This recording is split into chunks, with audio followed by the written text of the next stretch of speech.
కొంచెం over strain అయినా లేదా మనం రెగ్యులర్ యాక్టివిటీస్ ఏవైతే మనం జాబ్ కానీ డెస్క్టాప్ వర్క్ కానీ ఓవర్గా కొద్దిగా స్ట్రెయిన్ అయినా కూడా పెయిన్ రావడము, కొంచెం ఎక్సర్సైజెస్ చేసినా మనకు ఉపశమనం కలగడము, లేదా ఎక్కువగా రెస్ట్ తీసుకుంటేనే మనకు ఉపశమనం రావడం, ఒక్కొక్కసారి ఉపశమనం కూడా రాకపోయి మనం డాక్టర్ దగ్గరికి వెళ్ళాల్సిన పరిస్థితి వస్తుంది. సో యూజువల్గా మనం ఆ స్టేజ్లోనే, అంటే కొంతమంది హెల్త్ కాన్షియస్ ఉన్న వాళ్ళు డాక్టర్ దగ్గరికి వెళ్తారు, హెల్త్ కాన్షియస్ లేని వాళ్ళైతే డాక్టర్ దగ్గర కూడా వెళ్ళరు. వాళ్ళు ఇంట్లోనే రెస్ట్ తీసుకొని ఒంటిగా తగ్గించుకునే ప్రయత్నమే ఎక్సర్సైజ్ చేసో ఏదో చేసి తగ్గించుకుంటూ ఉంటారు. సో అలాంటప్పుడు మనకి ఏం జరుగుతుంది, డాక్టర్ దగ్గర పోతే ఒక ఎక్స్రే తీస్తాడు, కొంత గ్యాప్ వచ్చిందమ్మా, ఎందుకంటే డిస్ప్లే కనబడవు ఎక్స్రేలో. సో కొంత గ్యాప్ వచ్చింది, కొంచెం స్టిఫ్నెస్ వచ్చింది, ఏం పర్లేదు, రెస్ట్ తీసుకోండి, ఓ 2 రోజులు 4 రోజులు పెయిన్ కిల్లర్ వాడేసేయండి, అయినా తగ్గకపోతే ఓ ఫిజియోథెరపీ చేయించుకోండి అని చెప్పేసి మీకు పెయిన్ మేనేజ్మెంట్ ట్రీట్మెంట్ ఇస్తూ ఉంటారు.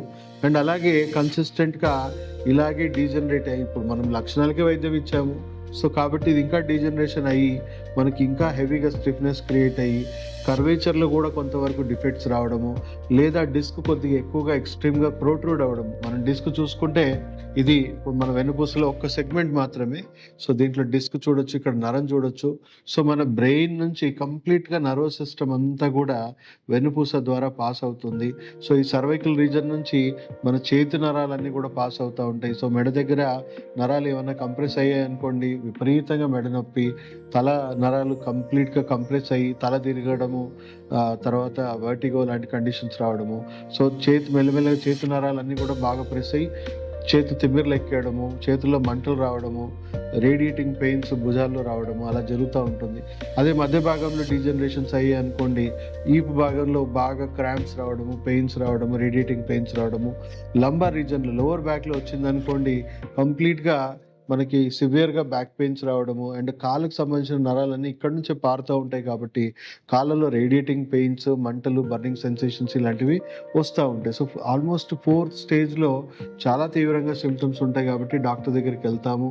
కొంచెం హెవీగా పెయిన్ కిల్లర్స్, ఈ మధ్య అనస్థీషియా ఇంజెక్షన్స్ కూడా ఇచ్చేస్తున్నారు పెయిన్ మేనేజ్మెంట్కి. సో మేనేజ్మెంట్ ట్రీట్మెంటే జరుగుతుంది. సో 4th స్టేజ్లో కొంతమందికి సర్జరీ సజెస్ట్ చేస్తారు, కొంతమందికి చేయరు. బట్ ఇంకా కొద్దిగా ప్రోగ్రెస్ అయిపోయాక 5th స్టేజ్లో మీ పని మీరు చేసుకునే పరిస్థితులు ఉండరు. హెవీ పెయిన్స్కి మీరు బెడ్ రిడన్కి అయినా కూడా మీకు విపరీతంగా నొప్పులు అలాగే కొనసాగుతూ ఉంటాయి. సో అప్పుడు చూసుకుంటే ఎంఆర్ఐ తీస్తే మీ డిస్క్ హెవీగా ప్రొలాప్స్ అయిపోయి ఉంటుంది, నరం పూర్తిగా కంప్రెషన్లో ఉంటుంది. సో కంపల్సరీ మీకు సర్జరీ అండర్గో కావాలని చెప్తారు.